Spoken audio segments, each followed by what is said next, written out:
अस्सलामु अलैकुम वरहमतुल्लाहि वबरकातुहू। इस्लामिक महीने में कौन सा महीना मनहूस महीना होता है, यानी कि उस महीने में आप शादी ब्याह नहीं कर सकते। अगर शादी ब्याह करेंगे तो बाद में तलाक होने का ज़्यादा चांस होता है।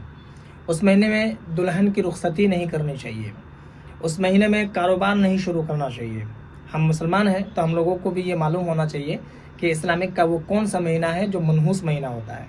तो देखिए, सबसे पहली बात तो आप ये समझ लीजिए, ये जो हम ख्याल करते हैं महीने के बारे में कि वो कौन सा महीना, ये उस महीने में ये नहीं करना चाहिए, वो करना चाहिए, इसको बदशुगुनी कहते हैं। ठीक है, तो सबसे पहली बात तो आप ये समझ लीजिए कि ये जो हम बदशुगुनी करते हैं इसके बारे में हदीस मुबारका है, जो हज़रत अब्दुल्लाह इब्न मसूद रज़ी अल्लाह तआला अन्हु से ये रिवायत है कि नबी करीम सल्लल्लाहु अलैहि वसल्लम ने फरमाया है कि ये जो बदशुगुनी है, बदशुगुनी करना ये मुशरिकों का तरीका है। यानी कि बदशुगुनी ये हम मुसलमानों में नहीं है, ये जो और दिगर कौम है जो शिरक करते हैं, ये उन लोगों का काम है, वो लोग बदशुगुनी करते हैं। तो अगर आप बदशुगुनी करते हैं तो आप उनसे मुशाबे कर रहे हैं। तो ये बदशुगुनी करना ये हमारे इस्लाम में मना किया गया है।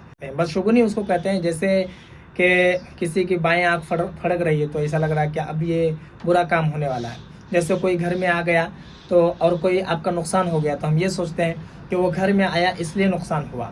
जैसे किसी के साथ आप कहीं चले गए और आपके साथ फिर हादसा हो गया तो आप सोच रहे हैं कि उसके साथ नहीं जाते तो हादसा नहीं होता।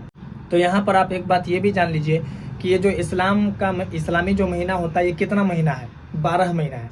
जैसे अंग्रेज़ी जनवरी फरवरी है और हिंदी में बांग्ला में जैसे चैत बैसाख जो महीने होते हैं, उसी तरीके से जो हमारे उर्दू महीना होता है, हमारे इस्लामिक महीने होते हैं, वो भी 12 महीने हैं। जैसे मुहर्रम, सफ़र, रबीउल अव्वल, रबीउल आखिर, जमादुल अव्वल, जमादुल आखिर, रजब, शाबान, रमज़ान, ज़िलक़ाइदा, ज़िलहिज्जा, 12 महीने हो गए।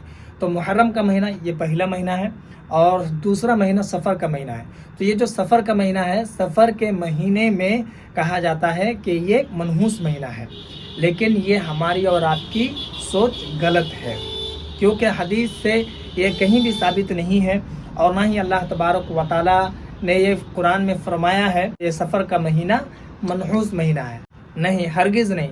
अगर कोई इसको मनहूस कहता है तो फिर वो गुनहगार होगा। अगर आपके सामने कोई कहता है तो आप उससे मना कीजिए। और आप भी ये अक़ीदा मत रखिए कि मुहर्रम, ये सफ़र के महीने में ये शादी ब्याह वगैरह नहीं करना चाहिए क्योंकि ये मनहूस महीना है। आप देखिए, बहुत सारे लोगों का ये ख्याल होता है कि मुहर्रम के महीने में शादी ब्याह नहीं करना चाहिए, और बहुत सारे लोग करते हैं। और जो बहुत सारे लोग करते हैं तो आप उनकी ज़िंदगी को देखिए, क्या उन लोगों की ज़िंदगी में कोई ऐसे मसाइल पैदा हुए हैं जिससे उसको परेशानी हो? हरगिज़ नहीं। और सफ़र के महीने में भी बहुत सारे लोगों ने निकाह किया है और बाद में देखिए उसकी अज़दवाजी ज़िंदगी क्या परेशानी में गुजर रही? हरगिज़ नहीं। हाँ, बाकी अगर आप ये सोच रहे हैं कि उसका ऐसा हो गया वैसा हो गया, तो आप किसी भी महीने में शादी कीजिएगा तो आप देखिएगा कि बाद में चल करके कभी कभी ऐसा हादसा हो जाता है जो कि किसी के भी साथ होता है। लेकिन आप अगर ये बदशुगुनी करते हैं कि सफ़र के महीने में शादी की थी इसलिए ऐसा हुआ, तो ये आप गलत करते हैं। तो ये मनहूस महीना बिल्कुल नहीं है, ये अल्लाह तबारक व तआला का महीना है।